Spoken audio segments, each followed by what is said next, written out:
You're watching CN2 News. Two Chester County principals wanted to make a difference during the pandemic. They started Create and Educate LLC to help educators and parents during some tough times. They're focusing on literacy and leadership. CN2's R.E.A.L.L Jackson has more on how they're helping the community. Create and Educate, we are a consulting firm that works with educators as well as entrepreneurs. So with the side where we're working with educators, we offer professional development on literacy as well as implicit bias. We work with leaders and leadership teams to help improve schools. They've been surviving pandemic education by offering tips for school leaders, teachers, and parents. We really want to see kids through the trajectory, graduating from high school, ready to go to college or to start a career or to go into the military. Create and Educate has multiple community partners in the area that read books to children weekly, discuss literature, and express their support for the education system. Recently, the owners were featured for Amazon's #1 best-selling book entitled Women Who Lead in Education.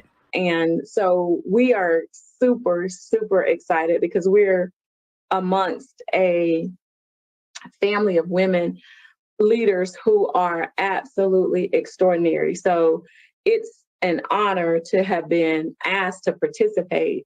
And then even more of an honor now that the book has gone on sale and it became a #1 bestseller. So you don't have to be a school leader to have leadership qualities. Collectively, both Tammy Taylor, principal of Great Falls Elementary, and Dr. Sheka Houston, principal of Chester Middle School, have 40 years of service in education. They have learned the need in their community, and they plan to serve all children in all communities. And one of the things that we enlighten people about in our professional development with literacy is that sometimes it's hard for children to connect to text because they don't see themselves in text. Providing that culturally relevant literature for students, and that's not just African American students, that's all students. Every student at every school should be able to see themselves in a book, in a text, to be able to connect with it. Surviving pandemic education together in Chester, R.E.A.L Jackson, CN2 News. Again, their goal is to help connect educators, parents, community members, and authors each week to help better navigate the pandemic. To learn more about Create and Educate LLC, simply follow them on Facebook or at their website at createandeducate.com. Good morning, everyone. Good morning, Tammy. Good morning, Sheka. Good morning, Principal Hart. Thank you for all of those nuggets. And good morning, Principal McKeever Jeter. Thank you all for being with us and everyone who's joining us.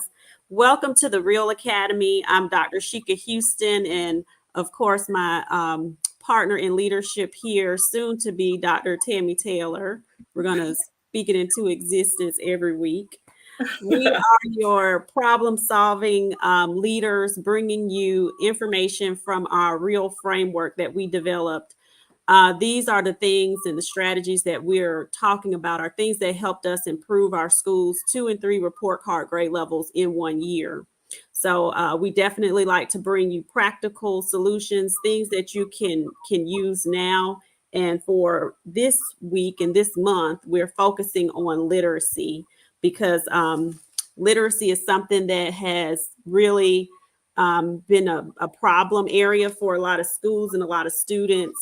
In Ed Week, I read that more than 1 in 3 children in kindergarten through grade 3 have little chance of reading on grade level by the end of the school year without systematic interventions. And this is based on 400,000 students that were tested using the Dibbles assessment. And of course, this has impacted African American and Hispanic children at greater rates, with 37% of Black children that are now proficient or on track to reading that fail from 51%. And then the Hispanic children fail. It was 54%, now it's 42%. And then with Caucasian students, it fell from 65 to 58. So we want to make sure that we are providing you with some strategies that are going to be helpful for you. As Principal Hurt just stated, it's March, but it is not too late. We can do things that are helping teachers, students, and parents any time of the year. So we hope that these strategies are helpful.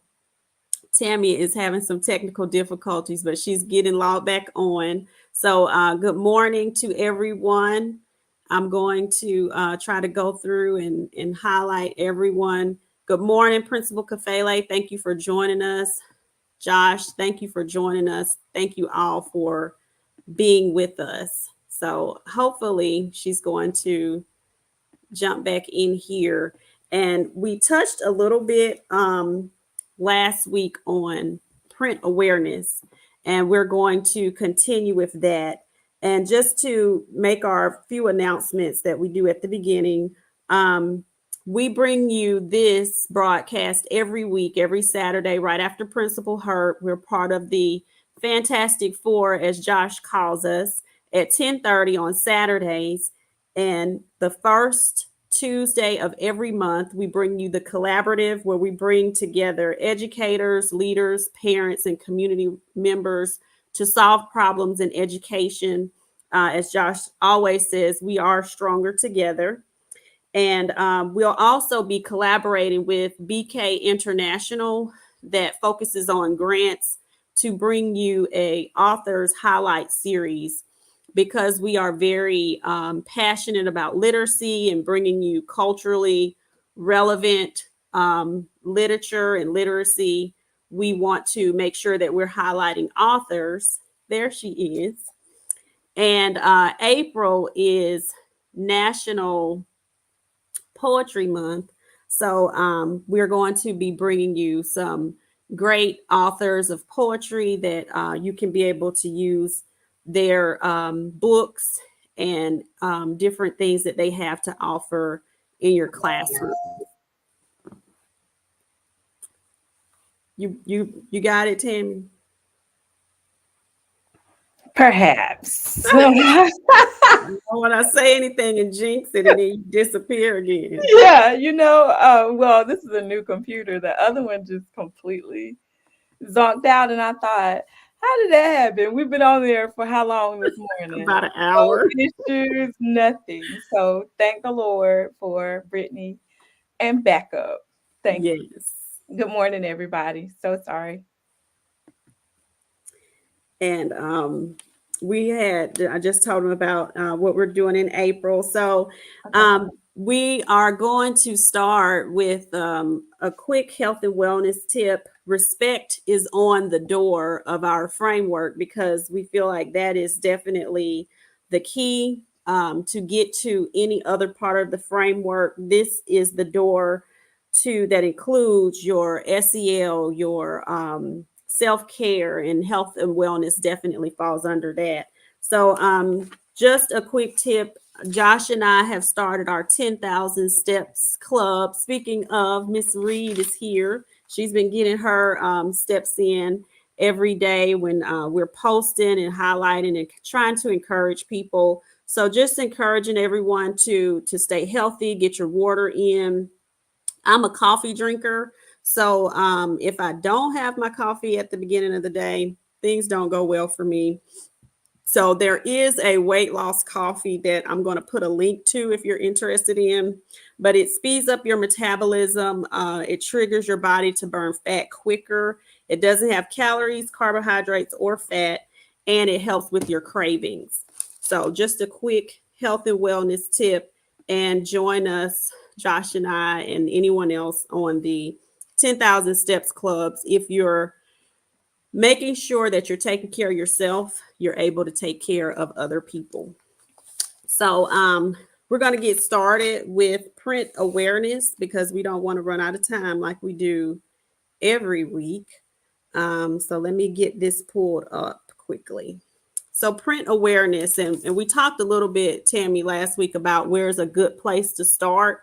And this was one of the places on our graphic that we'll be posting later of where is a good place to start. And of course, we're really talking about early readers, beginning readers with print awareness. And it basically just refers to a child's understanding and the nature and the uses of print. And it's really closely associated with his or her word awareness and ability to recognize words as distinct elements or oral and written communication. So these can include things like knowing how to read from left to right, top to bottom. And at the secondary level, you will hope that children have, great print awareness. But if they don't, you definitely are going to focus on the things that we're talking about. But hopefully, if they do at the secondary level, we do look at some things that are called text features. That when you're talking about incorporating literacy across disciplines, this is something that all the disciplines can focus on. But Tammy's going to go elaborate more on print awareness. Yeah, and good morning, everybody. Again, I'm so sorry for my technical difficulties this morning, but I thank God for technology. And I have to say, Principal Hurd, I know she could probably has already done this when I was in and out, but we were so excited about your strategies this morning for creating an excellent school. Fabulous job. We were ecstatic to hear that you are still on fire and pushing folks forward in this last quarter. And I love that football analogy. Josh is using it too. We did that the other night. But as Sheka said, we're here this morning to talk about print awareness because I think that that's a great place to start. Um, and it really, truly, as Sheka defined it, is really about kids beginning to understand those reading behaviors and start to exhibit them. So we look at who can be print aware and how do you know? Like when kids are read to on a regular basis and when reading is modeled, children pick up the habits that they need, those skills that they need for learning how to read and to process through text. They learn to do those things by following the examples that are around them. So we, as collaborators with parents, stress how important it is for parents to read at home to their children. But sometimes when children don't come with those behaviors, it's very important that in our classrooms, teachers just don't teach the children, but they also model for the children what those reading behaviors need to look like. And a child's print awareness is developed when the people that are close to them and those folks that are around them all the time. I mean, and again, this just isn't at school, but it's especially important in their formative years. So it's at home as well, or in their childcare center, wherever they are. And when they are around those people who are modeling and providing examples of those reading behaviors, but things like pointing out letters and words in text that are found in the child's environment, whether it's in books or we talked about last week how children learn how to read McDonald's and they don't even know any letters. But just those prints that are common, the stop sign, um, a yield sign, anything that is common in a child's environment, just pointing those things out and making sure that they know what those words are. It also is developed through games. Games are really important, and children love, of course, to play games. And But Tammy, can I interject this yes, one culturally relevant strategy? Like most people have seen The Color Purple, and when she was yes, teaching her sister how to read, how she put all of those index cards up. I do that I did that when my children were first learning how to read, window, hmm, index card with window on it, microwave, cabinet, all of the things in our house is labeled because this is their natural environment and this right. teaches them how to read. You can do that in your classroom as well as at home.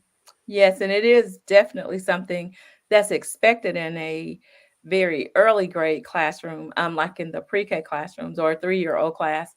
There are labels everywhere, and the children's names are posted everywhere because, again, you want them to start to recognize those things in print. But another thing that is really important, and this is very important for school as well as for home, but teaching them how to track print, showing Mhm. them where you start reading on a page, making sure they know the front of the book versus the back of the book. Those kinds of things are super important when you are teaching children to be print aware. Definitely. And we also have like a little checklist, and Tammy has already touched on some of these. Your child knows how to hold a book correctly. Mhm. That is very important that they know, what side the binder is, which side is supposed to be held on, not holding it upside down. And again, these are those very early beginning reader um, information. And just to touch on what Mr. Hicks stated about at the secondary level, you're right. They don't know how books are arranged in chapters and textbooks. And that's why I talked about at the secondary level, when we hope that they have these print awareness things embedded in them, that we can focus on text features. And I'm going to touch on that in more depth as soon as we finish with the print awareness. And Shika, one of the things that's really important to talk about, and I know it seems really like a common sense kind of thing, that when you say that they need to make sure that a child knows how to hold a book correctly, Mm-hmm. the reason that's important is because when a child is 2 or 3 years old, or one, because most children are fiddling around with books when they're 1 year old, but you find sometimes that they'll pick the book up and they may hold the book upside down. So Mm-hmm. if a child is pretending to read, but they're pretending to read, and you're excited because they're pretending to read, but they're pretending to read holding the book the wrong way, it's important for you to orient them with Mm-hmm. showing them how to hold the book, because when you start to show them that books are, there's a distinct front and there's a distinct back, Mm-hmm. then it also becomes important when you get ready to start to show them that you start to read from left to right. Right. Because again, those reading behaviors are natural to us, but they're things that little ones are learning. Definitely.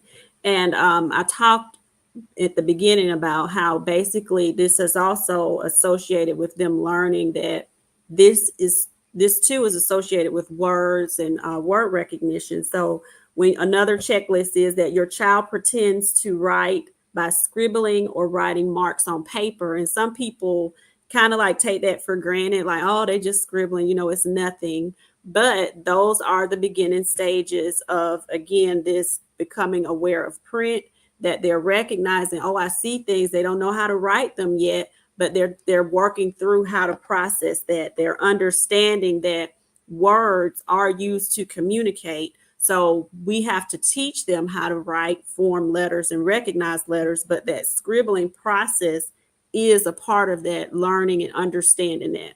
Yes, and a very key part of that, because you'll find children who are probably going to be writers.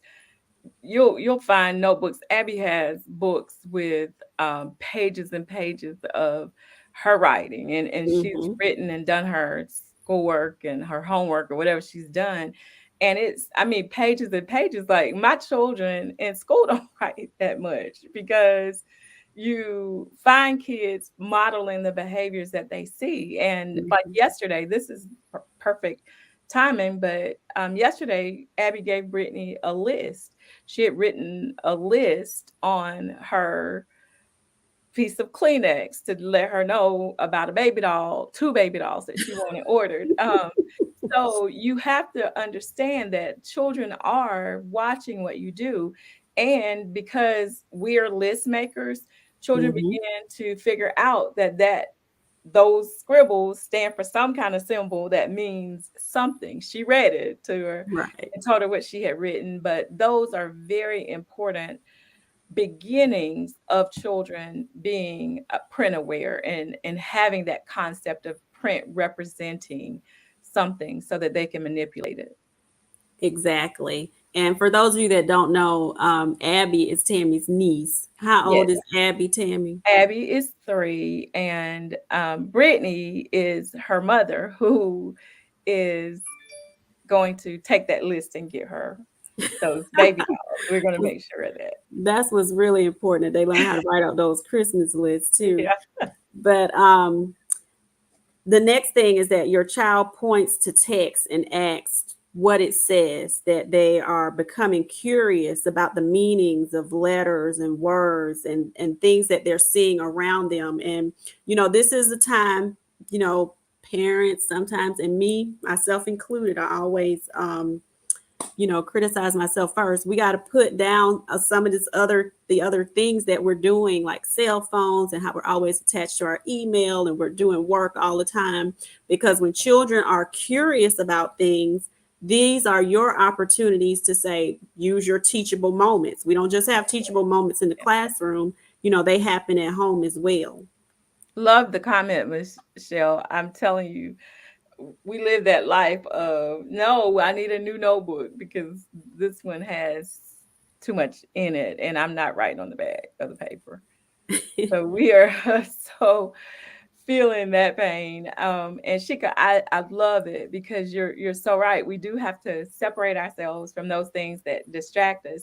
I saw Mm-hmm. that Jasmine earlier said, um, take book tours. And I Mm-hmm. love that because that also helps kids to understand the variety of books that are out there. Of course, on our platform, we promote culturally relevant materials. And so we're always looking for those kinds of books that our children can relate to and see children who look like them and who Mm-hmm. have similar experiences to them in them. So we provide those kinds of books and look for those books to help parents to find a keep in their homes as well as at school.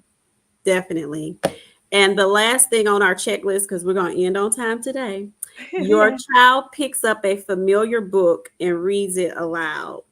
Then he understands that the printed words are connected to the story. So, of course, this is after they have developed some reading skills, and, they can develop skills to read at very early ages. Mhm. And That is so important too. You're right, Shika. When you talked about before, just when we first got started, and you were talking about making sure the child knows how to hold a book, you see how it progresses. Like the checklist that we've shared today progresses in the maturation of the readers. So mhm, when they get to that point where they can pick up the book and read it aloud. Sometimes they're reading, sometimes they're remembering what you mhm, read to them, but it's all a part of the reading process for them. definitely. And next week, we're going to talk about fun ways to develop print awareness. But I did want to touch on what Tammy talked about that cultural relevance piece, because sometimes I think we take for granted how important that is to children. And even I'm an African American female that's in education. So I just feel like, oh, I do a real good job at, cultural relevancy for my children. It's not really something that I have to focus on as much. But when my youngest daughter, Bella, when she was in first grade and we got her thing in the mail for her teacher, and she gasped, and I was like, she said, and I said, what is it? What's wrong? And she said, Mommy, she's brown like me. And I was just like, wow, you don't know how important that is to children. And it is really important. Representation in literature, representation in the schools, when you're hiring people, it is important. We cannot stress that enough. Very important.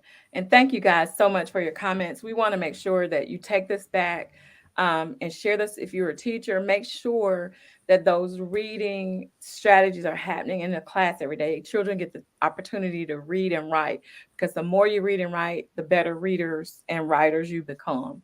Just making sure you keep those two um, disciplines connected, because they are not in isolation to one another, but those things go together. Thank you all for joining us, and please join us on Principal Kafele's page. He is up next. Thank you all. And next week is week 100, so we're super excited to be with him. We can't wait to celebrate with him. Thank you, guys. Have a good rest of your weekend. Yes, thank you, guys.